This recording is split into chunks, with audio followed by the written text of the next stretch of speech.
So I'm going to show you how to cartoonify yourself on the Samsung Galaxy Tab S11 Ultra. So go to the gallery and find that picture of yourself that you want to turn into a cartoon, like that. And then with the photo open, just go to the AI button at the top there.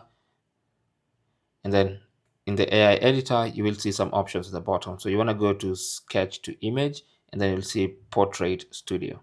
Now here, you want to come here to the right hand side and select sketch, and then select generate, and it's going to generate a sketch of this image. So let's have a look, which is basically a cartoonish image of yourself.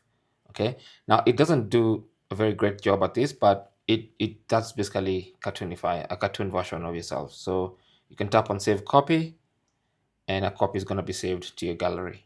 Thanks for watching, and good luck.